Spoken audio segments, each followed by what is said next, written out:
পুলিশের সাবেক আইজি বেনজির আহমেদের সব সম্পত্তি ক্রোকের নির্দেশ দিয়েছেন আদালত। দুদকের আবেদনের প্রেক্ষিতে এই নির্দেশ।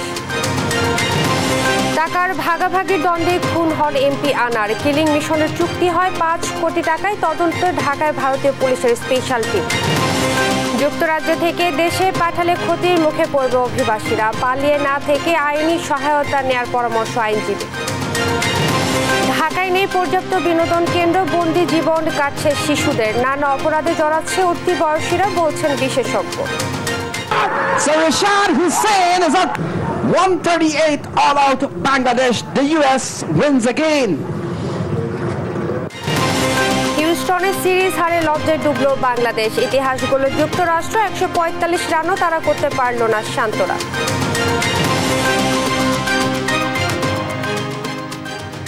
দেখছিলেন সংবাদ শিরোনাম, সঙ্গে আছি আমি ইশরাত জাহান মনি। পুলিশের সাবেক আইজি বেনজির আহমেদের সকল স্থাবর অস্থাবর সম্পত্তি ক্রোকের নির্দেশ দিয়েছেন আদালত। দুদকের আবেদনের প্রেক্ষিতে মানি লন্ডারিং আইন ও দুর্নীতি দমন কমিশন বিধিমালার আলোকে মহানগর সিনিয়র স্পেশাল জজ এই আদেশ দেন। আবেদনের সঙ্গে বেনজির আহমেদের সম্পদের 17 পৃষ্ঠার তালিকাও আদালতে জমা দেন দুদক কর্মকর্তা। মহিউদ্দিন আহমেদের সহযোগিতায় আরও জানাচ্ছেন মাজহারুল ইসলাম। এপ্রিল মাসের শুরুর দিকে একটি দৈনিক পত্রিকার অনুসন্ধানী প্রতিবেদনে উঠে আসে পুলিশের সাবেক মহাপরিদর্শক বেনজির আহমেদের নামে বেনামে অবৈধ সম্পদের চাঞ্চল্যকর তথ্য। দীর্ঘ চাকরি জীবন শেষে 2022 সালে অবসরে যান পুলিশের সাবেক আইজি। অবসরের পরই বেরিয়ে আসে তার সম্পদের নানা তথ্য। এসব ঘটনার প্রেক্ষিতে সাবেক আইজি বেনজির আহমেদের নামে বেনামের সম্পদের তথ্য অনুসন্ধান করে দুদক। অনুসন্ধান শেষে ঢাকা মহানগর সিনিয়র স্পেশাল জজ মোহাম্মদ আশামস জগলুল হোসেনের আদালতে একটি প্রতিবেদন দাখিল করেন দুদকের উপপরিচালক মোহাম্মদ হাফিজুল ইসলাম। ওই প্রতিবেদনে উল্লেখ করা হয়, বেনজির আহমেদের বিরুদ্ধে অভিযোগ তিনি ক্ষমতার অপব্যবহার করে দেশে বিদেশে নামে বেনামে শত শত কোটি টাকার সম্পত্তি অর্জন করেছে। এসব সম্পত্তি তিনি স্থানান্তর, বিক্রি ও বিদেশে পাচারের চেষ্টা করেছেন। এমত অবস্থায় রাষ্ট্রের ক্ষতি আশঙ্কা করে তার সকল সম্পত্তি ক্রোকের আবেদন করেন দুদক কর্মকর্তা। আদালত এরই প্রেক্ষিতে মানি লন্ডারিং আইন ও দুর্নীতি দমন কমিশন বিধিমালার আলোকে সাবেক আইজিপি বেনজির আহমেদের সকল সম্পত্তি ক্রোকের নির্দেশ দেন। মাজহারুল ইসলাম, দেশ টিভি, ঢাকা। বিশ্বজুড়ে এখন বড় সমস্যা মুদ্রাস্ফীতি। বাংলাদেশেও এর প্রভাব পড়েছে বলে জানিয়েছেন প্রধানমন্ত্রী শেখ হাসিনা। তিনি বলেন, দেশের রিজার্ভ নিয়ে দুশ্চিন্তার কোনো কারণ নেই, সরকার প্রয়োজনীয় ব্যবস্থা নেবে। বৃহস্পতিবার সন্ধ্যায় গণভবনের 14 দলের বৈঠকে এসব কথা বলেন প্রধানমন্ত্রী। শামীমা আক্তারের প্রতিবেদন। বৃহস্পতিবার সন্ধ্যায় প্রধানমন্ত্রী শেখ হাসিনার সরকারি বাসভবন গণভবনে 14 দলের নেতাদের সঙ্গে বৈঠকে বসেন প্রধানমন্ত্রী শেখ হাসিনা। নির্বাচনের পর 14 দলের সাথে এটিই প্রথম বৈঠক। বৈঠকে প্রধানমন্ত্রী বলেন, স্বাধীনতার সপক্ষের শক্তিকে আরও সংঘবদ্ধ হতে হবে। মুক্তিযুদ্ধের বিপক্ষ শক্তিগুলো বিদেশে বসে যতই ষড়যন্ত্র করুক, মুরব্বি ধরুক, তাতে কোনোই লাভ হবে না। আমরা যারা স্বাধীনতার সপক্ষ শক্তি, আমাদেরকে আরও সুসংগঠিত হয়ে আমাদের মানুষের কাছে, যে মানুষকে এই চেতনায় ফিরে আনতে হবে। এটা এসে গেছে, কারণ জয় বাংলাও নিষিদ্ধ ছিল, আজকে জয় বাংলার স্লোগান চলে এসেছে। জাতির পিতার নামটা ইতিহাসের থেকে মুছে গিয়েছিল, সেটাও ফিরে এসে ইতিহাস বিকৃতিটা আমরা পরিবর্তন করতে সক্ষম হয়েছি। 7ই মার্চের ভাষণও তো নিষিদ্ধ ছিল, সেটা আন্তর্জাতিক সম্মান পেয়েছে। 21শে ফেব্রুয়ারি মাতৃভাষা দিবস, সেই আন্তর্জাতিক মাতৃভাষা দিবস হিসেবে তার মর্যাদা পেয়েছে। এ সময় প্রধানমন্ত্রী আরও বলেন, করোনা মহামারীর পর যুদ্ধ এবং স্যাংশন কাউন্টার স্যাংশনের পর সারা বিশ্বেই মুদ্রাস্ফীতি বেড়েছে, বাংলাদেশও এর বাইরে নেই। জানিয়ে প্রধানমন্ত্রী বলেন, রিজার্ভ নিয়ে দুশ্চিন্তার কোনো কারণ নেই, দেশে যথেষ্ট খাদ্য মজুদ রয়েছে। আজকে গাজায় যে ঘটনাগুলি ঘটছে, যেভাবে মানুষ হত্যা এবং নারী হত্যা, শিশু হত্যা, হাসপাতালে রীতিমতো গণহত্যা, আমরা এর প্রতিবাদ করি আন্তর্জাতিক পর্যায়ে। আমি যেখানে যাই, আমার ইস্যু থাক আর না থাকা, আমি এটা প্রতিবাদ করি এবং যুদ্ধ বন্ধ করবার জন্য সবাইকে আহ্বান জানাচ্ছি। বাংলাদেশে বিদেশি এয়ারবেস বানাতে দেয়া হয়নি বলে এখনো দেশের বিরুদ্ধে ষড়যন্ত্র হচ্ছে বলে উল্লেখ করেন প্রধানমন্ত্রী। তিনি বলেন, এ দেশের মানুষ সাথে আছে, তিনি কাউকে ভয় পান না। শামীমা আক্তার, দেশ টিভি, ঢাকা। বৃহস্পতিবার সন্ধ্যায় গণভবনে 14 দলের নেতা কর্মীদের সঙ্গে বৈঠক করেন প্রধানমন্ত্রী শেখ হাসিনা। নির্বাচনের পর এটি 14 দলের প্রথম বৈঠক। সড়ক পরিবহন ও সেতুমন্ত্রী ওবায়দুল কাদের বলেন 14 দলকে আরো সুসংগঠিত এবং শক্তিশালী হিসেবে গড়ে তুলতে হবে। রাশেদ খান মেনন বলেন 14 দল একসাথে আন্দোলন করেছে, কিন্তু 2018 সালে নির্বাচনের পর 14 দল হয়ে গেল আওয়ামী লীগ সরকার। এদিকে 14 দলের মধ্যে সমন্বয়হীনতা দেখছেন হাসানুল হক ইনু।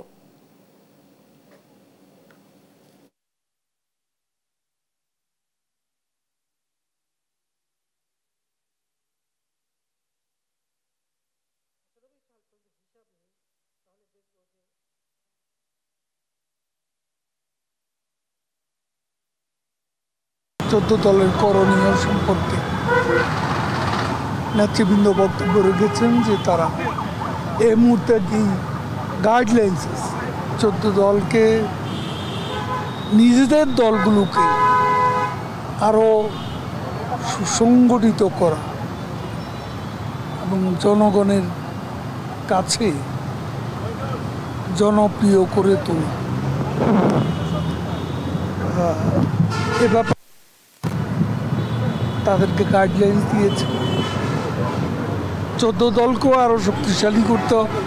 14 দল আমরা একসঙ্গে আন্দোলন, নির্বাচন, সরকার গঠনের করেছি। 14 সাল পর্যন্ত আমরা সেভাবেই কার্যকরভাবে যুদ্ধাপরাধীদের বিচার থেকে শুরু করে বঙ্গবন্ধু হত্যা বিচার পর্যন্ত সব কিছু করেছি। কিন্তু 18 সালে আমরা এসে দেখলাম যে 14 দলের সরকার হয়ে গেল আওয়ামী লীগের সরকার। 14 দলের যাত্রাপথে বিভিন্ন আওয়ামী লীগের নেতৃবৃন্দ বা নিচের পর্যায়ে বিভিন্ন কার্যক্রমে অনেক সমন্বয়হীনতা, অনেক দূরত্ব, অনেক সমস্যা দেখা দিয়েছে। অর্থের ভাগাভাগির দ্বন্দ্বেই হত্যা করা হয়েছে এমপি আনোয়ারুল আজিম আনারকে। গোয়েন্দা প্রধান হারুনুর রশিদ জানিয়েছেন 13 মে 30 মিনিটেই শেষ হয় কিলিং মিশন। লাশ গুম করতে আলাদা করা হয় হাড় মাংস। মূল পরিকল্পনাকারী শাহীন পরিকল্পনা বাস্তবায়নে চুক্তি করেন 5 কোটি টাকার। নিউ টাউনের বাসায় আনারকে ডেকে আনার দায়িত্ব দেওয়া হয় শিলাস্তি রহমানকে। বিস্তারিত জানাচ্ছেন শাহেদুজ্জামান সাকিব। ঝিনাইদহ 4 আসনের এমপি আনোয়ারুল আজিম আনার হত্যার জট খুলতে শুরু করেছে। ঘটনার তদন্তের দায়িত্বে থাকা ডিবি পুলিশের প্রধান হারুনুর রশিদ দুপুরে সংবাদ সম্মেলনে ঘটনার লোমহর্ষক বর্ণনা দেন।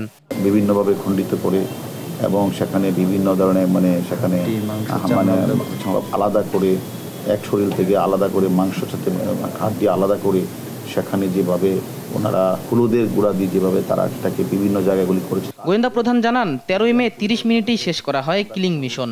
সেটা 13 তারিখ 2:51 মিনিটে তারা সবাই ঢুকেছে এবং আধা ঘন্টার মধ্যে কিন্তু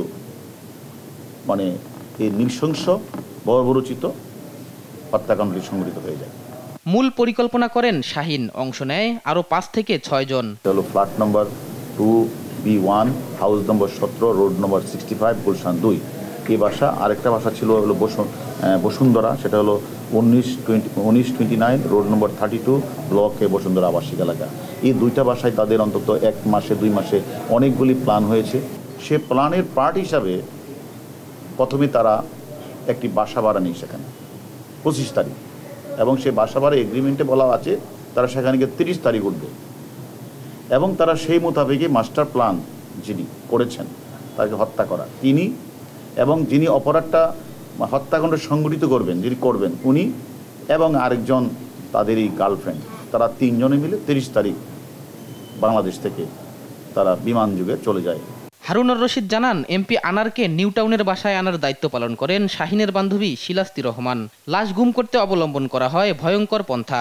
তার গার্লফ্রেন্ড সেলেস্টি আর যে মূল কাজটা করেছে হত্যাকাণ্ডের সংগঠক হিসেবে কাজ করেছে, যাকে রেখে আসছিল শাহীন, তার নাম হচ্ছে আমানুল্লাহ।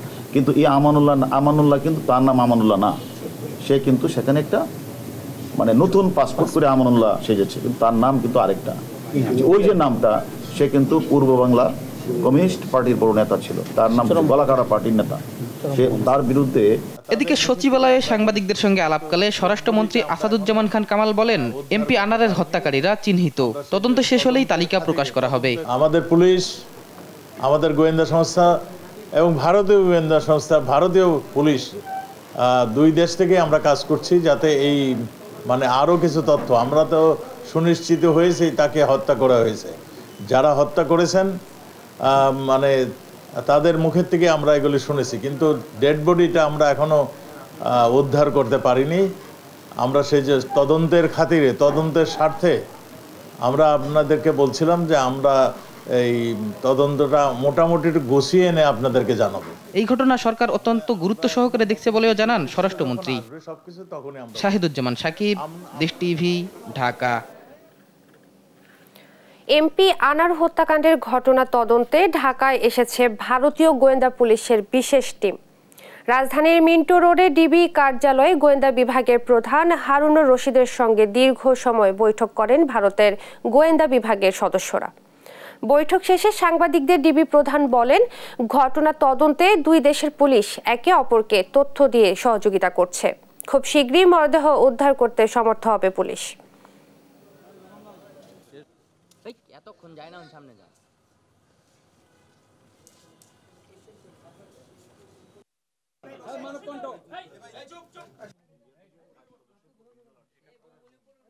আসামি যে যে এখানে হত্যাকাণ্ডটি সংগঠিত করেছে এবং সেখানে তারা জিজ্ঞাসাবাদ করেছে, আমাদের কাছে যে তথ্যগুলো যেভাবে দিয়েছে তারা তাদের কাছে স্বীকার করেছেন এবং তারা সেই তথ্যগুলি শুনেছেন এবং তারা মানে এই যে অপরাধীর কথা শুনেছেন এবং পাশাপাশি ওই দেশেও যিনি গ্রেপ্তার হয়েছেন ওনারা আমাদেরকে বলেছেন, তার মাধ্যমে তারা হয়তো শীঘ্রই চেষ্টা করছেন যেন ওই আসামিটাকে যে আসামি ডেড বডির যে বিভিন্ন পার্টগুলি কোথায় ফেলেছেন সেটা তারা হয়তো শীঘ্রই তারা বের করে ফেলতে পারবে।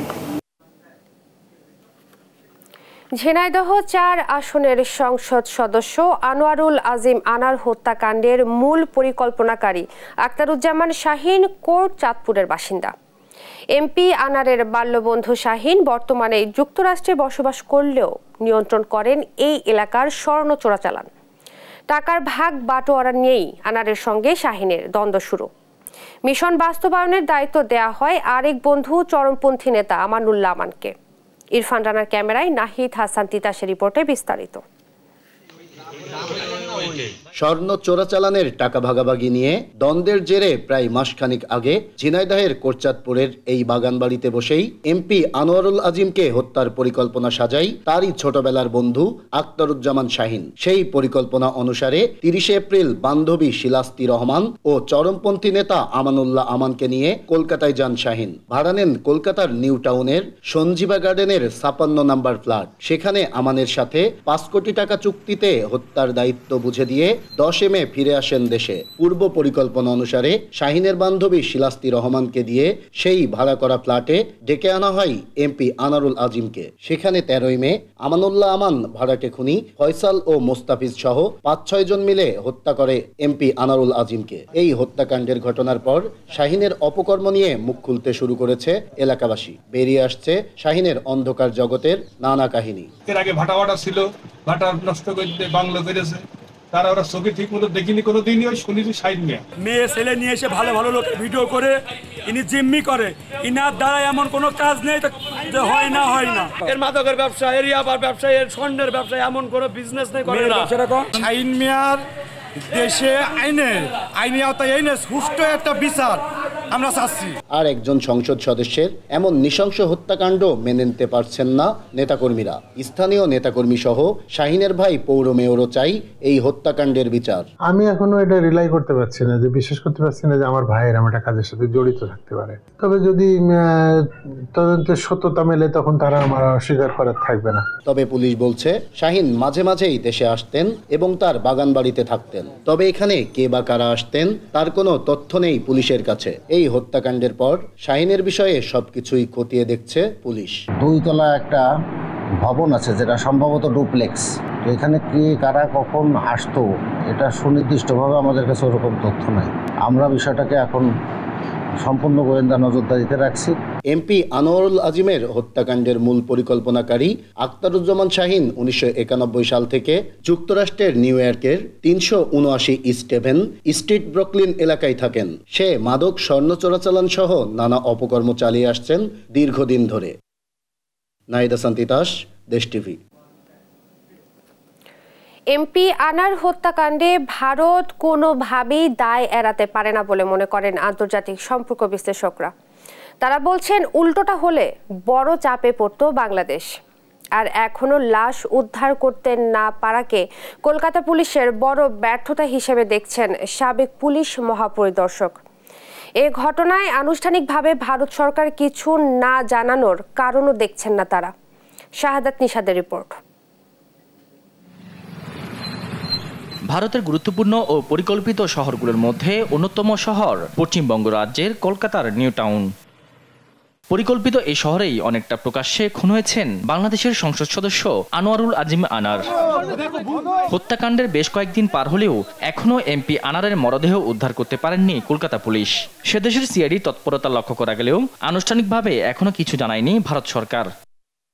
এই হত্যার পেছনে রহস্য কি, আর একজন গুরুত্বপূর্ণ ব্যক্তি হয়েও কেনই বা নিরাপত্তাহীনতায় ছিলেন এই সাংসদ, সে বিষয়ে উঠেছে নানা প্রশ্ন। এমন হত্যাকাণ্ডে ভারত কোনোভাবেই দায় এড়াতে পারেন না বলে মনে করেন আন্তর্জাতিক বিশ্লেষকরা। আমাদের দেশে হয়তো মেম্বার অফ পার্লামেন্ট বিদেশি মারা যায়নি, কিন্তু বিদেশি মারা গেছে এরকম ঘটনা তো ঘটেছে, তাই না? সন্ত্রাসী কার্যকলাপে বিদেশে মারা গেছে, সেটাও হয়েছে। আমার মনে হয় না ওইভাবে দেখা ঠিক। কথা হচ্ছে যে ভারতের জন্য তো একটা ইমেজ সংকট, একটা মেম্বার অফ পার্লামেন্ট এরকম ভাবে নিহত হলো, এবং যেভাবে নিহত হয়েছে, যে চিত্রটা আমরা খবরে দেখছি, সেটাও তো একটা ভয়ঙ্কর বিষয়। অপরাধ বিশ্লেষকরা বলছেন, বাংলাদেশে যেমন বিভিন্ন দেশের নাগরিকদের জন্য আলাদা নিরাপত্তা ব্যবস্থা থাকে, সেক্ষেত্রে ভারতেও বাংলাদেশের নাগরিকদের জন্য নিরাপত্তা জরুরি। যেহেতু একটা নিরাপত্তার ঘাটতি সেখানে তৈরি হয়েছে, তার মানে চাইলে ওখানে গিয়ে কাউকে হত্যা করা যায়, তো সেটি তো নিশ্চয়ই এটি পশ্চিমবঙ্গ বলুন বা সার্বিকভাবে ভারত সরকারকেও ভাবাবে। সুতরাং এই বিষয়টা তারা আলাদাভাবে দেখবে বলে আমার কাছে মনে হয়। গুরুত্বপূর্ণ ব্যক্তি হওয়ায় ভারতে যাওয়া অবহিত করা জরুরি ছিল উল্লেখ করে সাবেক আইজিপি AKM শহীদুল হক বলেন, এমপি আনারের হত্যায় ভারতের কেউ জড়িত কিনা তা দ্রুত খুঁজে বের করার দায়িত্ব দেশটির আইন শৃঙ্খলা বাহিনীর। দায়িত্বশীল ব্যক্তি হলে আপনি দায়িত্বশীল ভাবে চলবেন। আপনি নিজে যদি মনে করেন যে আপনার নিরাপত্তা বিঘ্ন হতে পারে, আপনার শত্রু আছে, তাহলে সেটা আগে থাকতেই আপনি সংশ্লিষ্ট আইন শৃঙ্খলা বাহিনীকে জানাবেন। গেল 12 মে চিকিৎসার কথা বলে দর্শনা সীমান্ত দিয়ে ভারত যান ঝিনাইদহ 4 আসনের সংসদ সদস্য আনোয়ারুল আজিম আনার। শাহাদাত নিশাদ, দেশ টিভি, ঢাকা। সংবাদ সকালে আরো থাকছে। কুষ্টিয়ায় কাউন্সিলর কিশোর কুমারের চাষের রাজত্ব, প্রতিবাদ করলেই চলে নির্যাতন, বাদ যান না নারীরাও।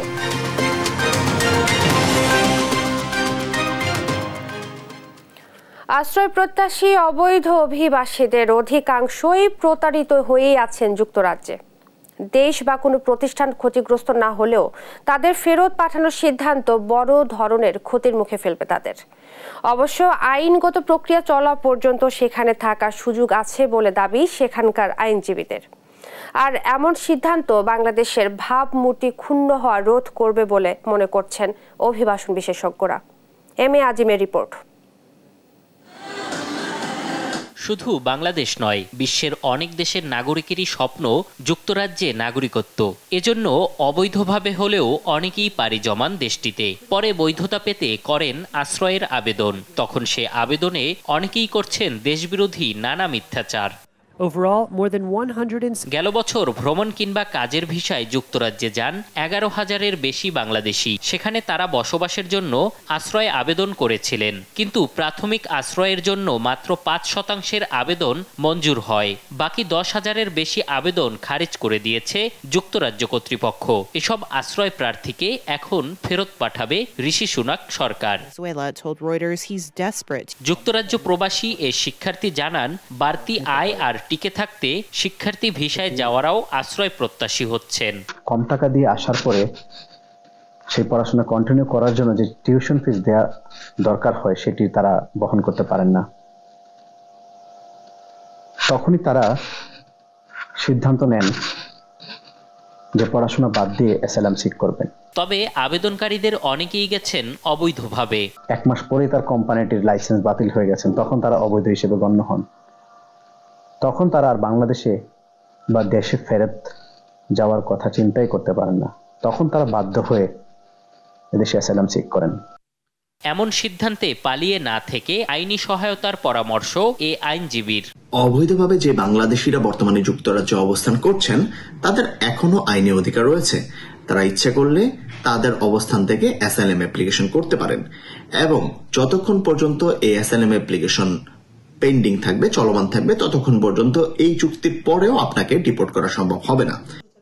আর এ অভিবাসন বিশেষজ্ঞ মনে করছেন অবৈধ অভিবাসীদের ফেরত পাঠানোর সিদ্ধান্ত বহির্বিশ্বে বাংলাদেশের ভাবমূর্তি ক্ষুণ্ণ হওয়া রোধ করবে। যে কোনোভাবে দেশের বাইরে চলে যাব, গেলেই আমি খুব ভালো থাকবো, এই যে তার এই মনোভাব এবং গিয়ে চট করে একটা আশ্রয় প্রার্থনা করে দেওয়া, কিন্তু বেশিরভাগ ক্ষেত্রে দেখা যায় আসলে বাংলাদেশে এমন কোনো সংকট ওই ব্যক্তির হয়তো ঘটেনি যে কারণে সে আশ্রয় প্রার্থনা করতে পারে।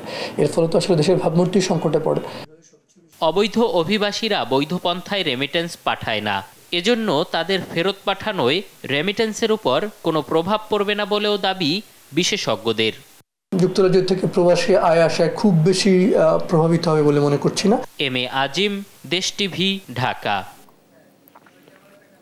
ঈদের আগে চড়া সব ধরনের নিত্যপণ্য, স্বস্তি নেই মাছ, মাংস এবং সবজির বাজারে। এ বিষয়ে আরও জানাতে এই মুহূর্তে চট্টগ্রাম থেকে সরাসরি যুক্ত হচ্ছেন সহকর্মী AKM নাজিম। নাজিম, নিত্যপণ্যের বাজার পরিস্থিতি কেমন দেখছেন, আমাদেরকে বিস্তারিত জানাবেন। জি, আপনি যেমনটা বলছিলেন, চট্টগ্রামের যে নিত্যপণ্যের বাজার আসলে সরবরাহ থাকলেও বাজারে কিন্তু দামগুলো কোনোভাবে নিয়ন্ত্রণ করা যাচ্ছে না, কারণ এখানে 60 টাকা থেকে নিচে কোনো ধরনের সবজি নেই। এখানে প্রতি কেজি আলু বিক্রি হচ্ছে 55 থেকে 60 টাকা, পাশাপাশি বেশি যে আলু রয়েছে, লাল যে আলু, সেটি বিক্রি হচ্ছে 90 থেকে 100 টাকা। পাশাপাশি করলা, পটল, সিম এবং বরবটি সহ অন্যান্য যেসব সবজি রয়েছে, প্রতিটি সবজি আসলে 70 থেকে 80 টাকা পর্যন্ত বিক্রি হচ্ছে। কারণ ব্যবসায়ীরা বলছেন সরবরাহ থাকলে আসলে বিভিন্ন ঘাটতির কারণে মূলত এগুলোর দাম বাড়ছে, কিন্তু ভোক্তাদের অভিযোগ হচ্ছে যে পর্যাপ্ত নিত্যপণ্যের যেসব সবজি রয়েছে সবগুলোর সরবরাহ থাকলে কিন্তু দাম কোনোভাবে নিয়ন্ত্রণ করা যাচ্ছে না। সেজন্য বিভিন্ন সময় যারা বিক্রেতা ক্রেতা রয়েছে তাদের মধ্যে বাঘ বিঘ্নতা হচ্ছে, অনেক সময় আমরা হাতাহাতির ঘটনাও দেখেছি, কিন্তু এই যে বাজার নিয়ন্ত্রণের জন্য কোনো ধরনের উদ্বেগ আমরা দেখতে পাচ্ছি না। সেই জন্য আসলে এসব বাজার নিয়ন্ত্রণ করা খুবই জরুরি। আর পাশাপাশি যে মরিচ রয়েছে, এখন প্রতি কেজি মরিচ আসলে মার্কেটে 70 থেকে 80 টাকা পর্যন্ত বেড়েছে। অন্যান্য যেসব মাছ, মাংস রয়েছে, এখানে 450 থেকে 450 টাকা বা 480 টাকার নিচে কোনো ধরনের মাছ নেই, কারণ প্রতি কেজি রুই বিক্রি হচ্ছে 420 থেকে 450 টাকা, পাঙ্গাস মাছ বিক্রি হচ্ছে 250 থেকে 280 টাকা পর্যন্ত, এবং চিংড়ি মাছ বিক্রি হচ্ছে 1200 টাকা থেকে 1500 টাকা পর্যন্ত, এবং তেলাপিয়া মাছ যেটি রয়েছে সেটি বিক্রি হচ্ছে আপনার 220 থেকে 250 টাকা পর্যন্ত। তাই আসলে বলা যায় চট্টগ্রামের যে নিত্যপণ্যের বাজার রয়েছে সেগুলো তো আসলে কোনোভাবেই নিয়ন্ত্রণ করা যাচ্ছে না। পাশাপাশি পেঁয়াজ, রসুন, হলুদ সহ অন্যান্য যেসব পণ্য রয়েছে সেগুলোর দাম বাড়তির দিকে, কারণ খাতুরগঞ্জ বাজারে, পাইকারি বাজারে প্রতি কেজি পেঁয়াজ বিক্রি হচ্ছে আসলে 62 থেকে 65 টাকা, কিন্তু সেটি খুচরা বাজারে এসে মানভেদে বেড়ে হচ্ছে 75 থেকে 80 টাকা পর্যন্ত। রসুন, হলুদ, আদা অন্যান্য যেসব পণ্য রয়েছে সেগুলোর দাম বাড়তে দিকে। আর একটি বিষয় হচ্ছে যে সামনে যে পবিত্র কোরবান, সে কোরবানকে কেন্দ্র করে মশলা জাতীয় যত ধরনের পণ্য রয়েছে, মশলা জাতীয় সবগুলো পণ্যের দাম আসলে প্রতি কেজি 200 থেকে 220 টাকা পর্যন্ত বেড়েছে বলে আমরা খবর পেয়েছি। কারণ খাতুনগঞ্জ বাজারে বা পাইকারি বাজারে যদি এগুলোর দাম যদি 100 থেকে 150 টাকা পর্যন্ত বা 200 টাকা পর্যন্ত বেড়ে যায়, তাহলে খুচরা বাজারে সেটি এসে কয়েক গুণ বৃদ্ধি পাচ্ছে। তাই সাধারণ যারা ভোক্তা রয়েছেন তারা বলছেন যে আসলে বাজার নিয়ন্ত্রণে এখন থেকে কঠোর মনিটরিং প্রয়োজন। যদি কঠোর মনিটরিং না হয় তাহলে এইসব নিত্যপণ্যের দাম ধীরে ধীরে আরো বাড়তে থাকবে, ফলে সাধারণ মানুষের যে ভোগান্তি, যে নাবিশ্বাস সেটি তৈরি হচ্ছে, সেটি আরো বাড়বে বলে বলছেন ভোক্তারা।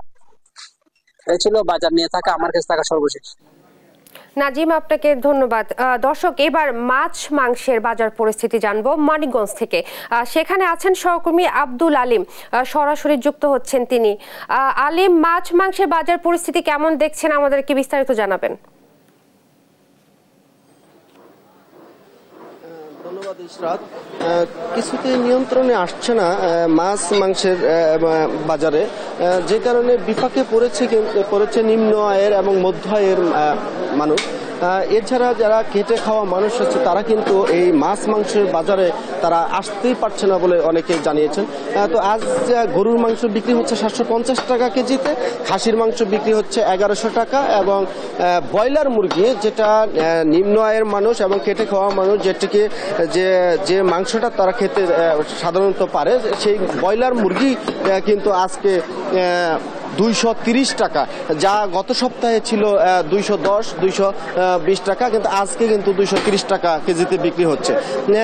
রীতিমতো এই নিম্ন আয়ের মানুষ, নিম্ন এবং মধ্য আয়ের মানুষ কিন্তু রীতিমতো তারা হিমশিম খেতে হচ্ছে এই বাজারে এসে। এবং অনেকেই বলছেন যে যাদের বেতন যা আছে এবং রোজগার যা আছে তাই আছে, কিন্তু তাদের কিন্তু আসলে ইনকাম বাড়েনি, যে কারণে তারা এই বাজারে এসে কিন্তু আগে 500 টাকা নিয়ে আসলে বাজার ভর্তি, ব্যাগ ভর্তি বাজার, মাছ মাংস সহ বাজার করা যেত, সেখানে 2000-3000 টাকা নিয়েও এক ব্যাগ বাজার কিন্তু করতে পারছে না এই সাধারণ মানুষ। সাধারণ অনেক যারা আছেন তারা যেটি বলছেন যে এই মাছের বাজারটা, যেটি নদ নদী শুকিয়ে যাওয়ার কারণে মাছটা সরবরাহ কম থাকার কারণে কিন্তু মাছের বাজারও কিন্তু চড়া। মাছ ব্যবসায়ীরা যেটি বলছেন যে বাজারে যে সরবরাহ, সেই মাছের সরবরাহ কম থাকার কারণে এই দাম বৃদ্ধি পেয়েছে। এবং সাধারণ ক্রেতারা যেটা বলছেন যে ইলিশ মাছ কিন্তু 1200 থেকে 1600 টাকা কেজিতে, রুই মাছ বিক্রি হচ্ছে 400 থেকে 500 টাকা, এবং কাতল মাছ বিক্রি হচ্ছে 400 টাকা কেজিতে। তো আসলে অনেকটা দাম এই বৃদ্ধি পাওয়ার কারণে কিন্তু অনেকটা দীর্ঘশ্বাস ফেলতে হচ্ছে নিম্ন এবং মধ্য আয়ের মানুষের এবং খেটে খাওয়া মানুষের। এবং তার অনেকে যেটি বলছেন যে বাজার মনিটরিংটা যদি নিয়মিত হয় তাহলে অনেকটা বাজার নিয়ন্ত্রণে আসতে পারে বলে তারা দাবি করেছেন। এবং তারা বলছেন যে যেভাবে হোক যেন বাজার মনিটরিংটা যেন প্রশাসনের পক্ষ থেকে বাড়ানো হয়। ইশরাত, এই ছিল মানিকগঞ্জের আমার কাছে মাছ মাংসের বাজারের সর্বশেষ খবর। আলিম, আপনাকে ধন্যবাদ। মানিকগঞ্জ থেকে বাজার দর নিয়ে বলছিলেন সহকর্মী আব্দুল আলিম। দেখছেন সংবাদ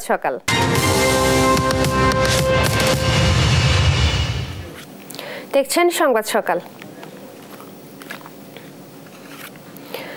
জাদুর শহর ঢাকা দিন দিন পরিণত হচ্ছে যান্ত্রিক নগরে। কোথাও বসে দুদণ্ড শ্বাস নেবার মুক্ত পরিবেশ নেই। সুস্থ এবং পরিবেশ বান্ধব বিনোদন কেন্দ্রের অভাবে নগরের শিশুদের কাটাতে হয় বন্দি জীবন। এমনকি উঠতি বয়সীরা এ কারণে মাদকাসক্ত এবং কিশোর গ্যাংয়ের সাথে জড়িয়ে পড়ছে বলে মনে করেন মনোরোগ বিশেষজ্ঞরা। বিস্তারিত জান্নাতুল মোহনার প্রতিবেদনে। জায়গাটি চেনা চেনা লাগছে কি? 90-এর দশকে ঢাকায় বেড়ে ওঠা বেশিরভাগ মানুষের শৈশব জড়িয়ে আছে এর সাথে। ছুটির দিনে বাবা মায়ের হাত ধরে হাওয়াই মিঠাই খেতে খেতে এখানে ঘুরে বেরিয়েছেন অনেকেই।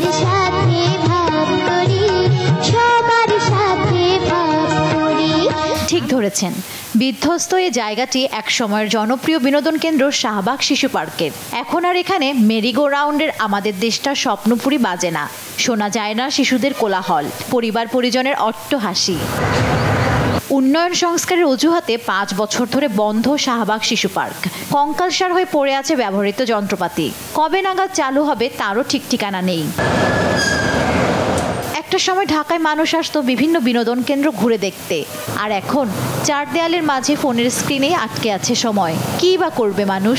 যেদিকে চোখ যায় শুধু সুউচ্চ ভবন। রমনা পার্ক, হাতিঝিলের মতো যে দু একটা জায়গা অবশিষ্ট আছে সেখানে গিয়েও মেলে না প্রশান্তি। বিনোদন কেন্দ্রগুলোতে অসামাজিক কার্যকলাপের কারণে পরিবার নিয়ে ঘুরতে যাওয়া বেশ অস্বস্তিকর। মিডল ক্লাস ফ্যামিলি আমরা তো চাইলে ফ্যান্টাসি কিংডম বা ভালো ভালো বিনোদন কেন্দ্র যাইতে পারি না। হাতিঝিলে একটু হাঁটতে আসছি আমরা, পাশে দিকে একবার নোংরা অবস্থা খারাপ, গাঁজা খাইতেছে, যে যেভাবে পারতেছে অনেক নোংরা করে ফেলছে আর কি। তো এই পরিস্থিতিতে আমরা কোথায় যাব? এখন তো হলো বাচ্চারা বন্দি খাঁচার মতো, ওরা তো আর বের হতে পারতেছে না। ওরা যে একটা জায়গায় হাঁটবে, দৌড়াবে, খেলবে, ওটা কিন্তু ওরা পাচ্ছে না। আরে এই যে সামান্য একটু আটটু আছে ওই দিক দিয়ে আসে, সারাদিন বিল্ডিংই তো বিল্ডিং আর বিল্ডিং, এদিকে একটু জায়গা জোকা আছে, এটার মধ্যে আসে বিনোদন করবার লাগে মানুষ। এরকম একটা খোলা জায়গা, মুক্ত বাতাস খুবই জরুরি, কিন্তু বাংলাদেশের প্রেক্ষাপটে বিশেষ করে ঢাকা সিটিতে এই জায়গার খুবই অভাব। ঢাকায় পরিবেশ বান্ধব বিনোদন কেন্দ্র এবং পর্যাপ্ত খেলার মাঠ না থাকায় উঠতি বয়সের শিশুরা মাদকাসক্ত এবং কিশোর গ্যাংয়ের সাথে জড়িয়ে পড়ছে বলে জানান মনোরোগ বিশেষজ্ঞ। ছোটবেলায় নানা প্রকৃতির মধ্যে বেড়ে ওঠে এবং তার যখন অন্য 8-10 জনের সাথে সেই মেলামেশার জায়গাটা তার হয়, তার কিন্তু অলরেডি এক ধরনের আত্মবিশ্বাসের জায়গাটা তৈরি হচ্ছে। যখন এই মোবাইলের মধ্যে হলো তার এই বিনোদনের জায়গাটা, খেলার জায়গাটা নিচ্ছে, সে কিন্তু একটা ফ্যান্টাসি, একটা ওয়ার্ল্ড তার মধ্যে তৈরি হচ্ছে, যেটার সাথে বাস্তবতার কোনো রকমের কোনো মিল নেই। শিশুদের সৃজনশীলতা পূর্ণমাত্রায় বিকাশে ইট কাঠের শহরে পর্যাপ্ত বিনোদন কেন্দ্র প্রয়োজন বলে মনে করেন নগরবাসী।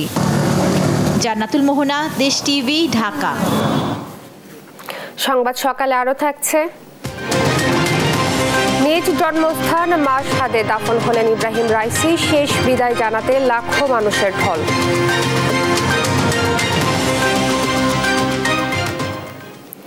কুষ্টিয়ায় এক কাউন্সিলরের ত্রাসের রাজত্বে অসহায় এলাকাবাসী।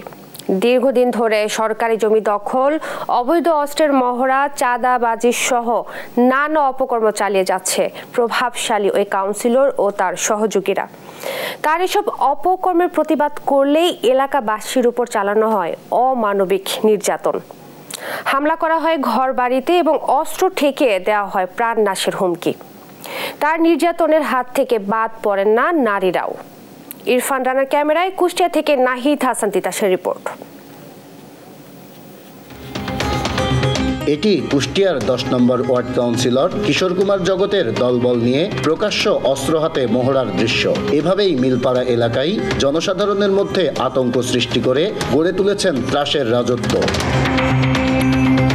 দীর্ঘদিন ধরে এই এলাকায় সরকারি জমি দখল, চাঁদাবাজি, অবৈধ অস্ত্রের মহড়া সহ নানা অপকর্ম করে আসছেন এই কাউন্সিলর কিশোর কুমার জগৎ। তার এসব অপকর্মের প্রতিবাদ করলেই এলাকাবাসীর ওপর চালানো হয় অমানবিক নির্যাতন। হামলা করা হয় ঘরবাড়ি ও ব্যবসা প্রতিষ্ঠানে, অস্ত্র ঠেকিয়ে দেওয়া হয় প্রাণনাশের হুমকি। এমন বিভিন্ন ঘটনায় এই কাউন্সিলরের বিরুদ্ধে একাধিক মামলা থাকলেও বরাবরই থাকেন ধরাছোঁয়ার বাইরে। ফলে আতঙ্কে দিন কাটাচ্ছেন এলাকার সাধারণ মানুষ। প্রশাসনকে দ্রুত ব্যবস্থা নেওয়ার দাবি তাদের। চাঁদা চাইছে, চাঁদা না দেওয়ার কারণে আমার দোকানপাট ভাঙচুর করে অস্ত্র থেকে আমার স্ত্রীকে আঘাত করে। এই কাউন্সিলর হওয়ার পর থেকেই মিলপাড়ায় চাঁদাবাজি, অস্ত্রবাজি, আপনার যেসব জায়গা আছে, জায়গা জমি দখল করে বিক্রি করতেছে।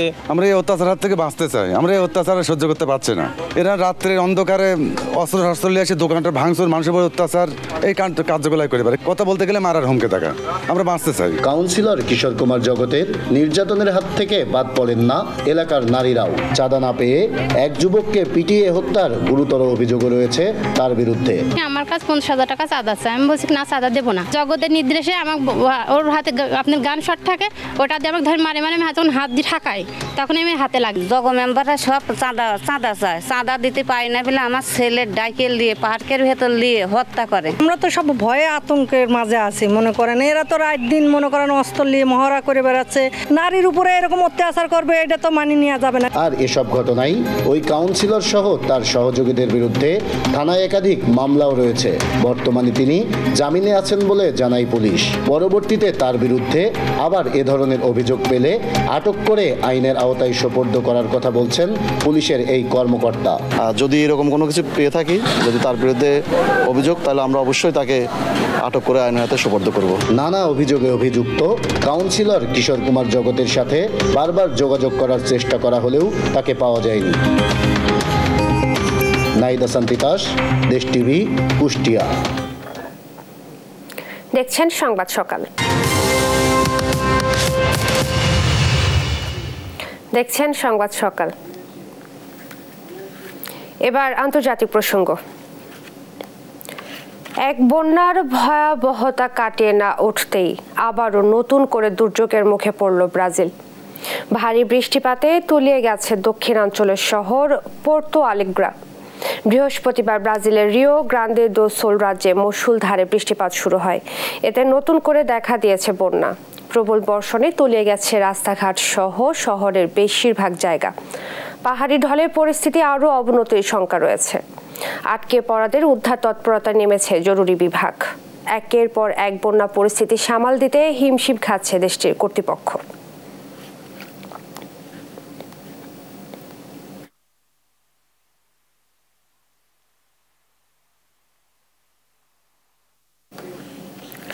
ইরানের প্রেসিডেন্ট ইব্রাহিম রাইসির দাফন সম্পন্ন হয়েছে। বৃহস্পতিবার নিজ জন্মভূমি মাশহাদে শায়িত হন তিনি। প্রেসিডেন্টকে বিদায় জানাতে জড়ো হন লাখো জনতা। দোয়া ও মোনাজাতের মাধ্যমে রাইসিকে জানানো হয় শেষ বিদায়। বিস্তারিত জানাচ্ছেন আব্দুল্লাল মামুন। যেন এক টুকরো জনসমুদ্র, সবার গায়ে শোকের প্রতীক কালো পোশাক। উদ্দেশ্য একটাই, প্রিয় নেতা রাইসিকে বিদায় জানানো। কেঁদে ও ধর্মীয় কিতাব পড়ে দোয়া করা হয় সাবেক এই প্রেসিডেন্টের জন্য। রাইসির জন্ম ও বেড়ে ওঠা ইরানের উত্তর পূর্বাঞ্চলীয় শহর মাশহাদে। সেখানে হয়েছে শেষ ঠিকানা। শহরটির ইমাম রেজার মাজারে দাফন করা হয় রাইসিকে। এই মাজারেই 3 বছর খাদেমের দায়িত্ব পালন করেছিলেন ইরানের সাবেক এই প্রেসিডেন্ট। বৃহস্পতিবার তেহরান থেকে মাশহাদে আনা হয় রাইসির মরদেহ। তেহরানের রেভলিউশনারি স্কোয়ারে রাইসি ও পররাষ্ট্রমন্ত্রী হোসেন আমির আবদুল্লাহিয়ানের জানাজা অনুষ্ঠিত হয়। ইরানের সর্বোচ্চ ধর্মীয় নেতা আয়াতুল্লাহ খামেনির ইমামতিতে জানাজায় অংশ নেন লাখো মানুষ। এর আগে ঐতিহাসিক কুম শহরে আরেক দফায় জানাজা অনুষ্ঠিত হয়। আর প্রথম জানাজাটি হয় ইরানের পূর্ব আজারবাইজান প্রদেশের রাজধানী তাবরিজে। গেল 19 মে হেলিকপ্টার দুর্ঘটনায় প্রাণ হারান রাইসি। ওই সময় তার সঙ্গে একই হেলিকপ্টারে ছিলেন পররাষ্ট্রমন্ত্রী আবদুল্লাহিয়ান ছাড়াও আরও বেশ কয়েকজন। দুর্ঘটনায় প্রাণ হারান আকাশযানটিতে থাকা সবাই। 16 ঘন্টা রুদ্ধশ্বাস অভিযানের পর পাহাড়ি এলাকা থেকে মিলে তাদের মরদেহ। আব্দুল্লাল মামুন, নিউজ ডেস্ক, দেশ টিভি।